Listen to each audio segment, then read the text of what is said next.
بالله من الشيطان الرجيم بسم الله الرحمن الرحيم وإذ قيل لهم اسكنوا هذه القرية وكلوا منها حيث شئتم وقولوا حطة وادخلوا الباب سجدا نغفر لكم خطيئاتكم سنزيد المحسنين. اور ہم نے ان سے کہا کہ تم اس آبادی میں جا کر رہو اور اس میں کھاؤ اور پیو.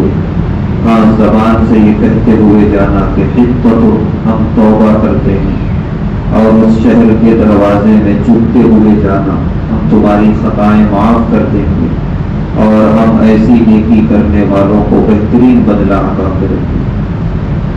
تذکرہ چل رہا ہے اللہ تعالیٰ کے بنی اسرائیل پر احسانات اور بنی اسرائیل کی ناشکریاں. ایک احسان اس آیت میں اللہ یہ ذکر کر رہے ہیں کہ اللہ نے بنی اسرائیل کو ایک شہر عطا فرمایا، شہر بیت المقدس فلسطین میں، جس کا قدیم نام ایلیا تھا. اللہ نے فرمایا اس شہر میں داخل ہو جاؤ جھکتے ہوئے، اور یہ جھکنا اللہ کے بطور شکرانے میں ہونا چاہیے، اور زبان پر ہونا چاہیے حطۃ کہ اے اللہ ہم توبہ کرتے ہیں، ہمارے گناہوں کو غلطیوں کو معاف فرمائیے.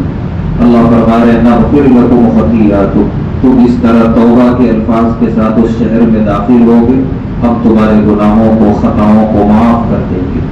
ابھی آیت میں اللہ فرما رہے ہیں کہ یہ قوم اتنی بد مزاج تھی، یہ اکڑتی ہوئی داخل ہوئی شہر کے اندر، اور حطۃ کے بجائے ان کے زبان پہ تھا حبۃ.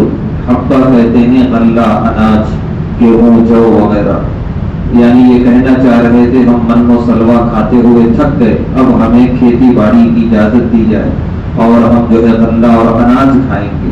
تو انہیں اپنے گناہوں کی مغفرت کی کوئی فکر نہیں تھی، کھانے اور پینے کی فکر تھی. یہ کہتے ہوئے شہر میں داخل ہوئے. اللہ فرما رہے ہیں فَأَرْسَلْنَا عَلَيْهِمْ رِجْزًا مِّنَ السَّمَاءِ کہ ان کی اس ناشکری پر ہم نے آسمان سے عذاب نازل کیا. عذاب کیا تھا؟ حدیث میں آتا ہے کہ اللہ نے طاعون کی بیماری پھیلائی جس میں کم و بیش 70,000 بنی اسرائیلی مارے گئے. یہ اللہ تبارک و تعالیٰ کی طرف سے ان کی ناشکری پر عذاب تھا. اللہ ہم سب کو شکر گزار زندگی گزارنے کی توفیق عطا فرمائے.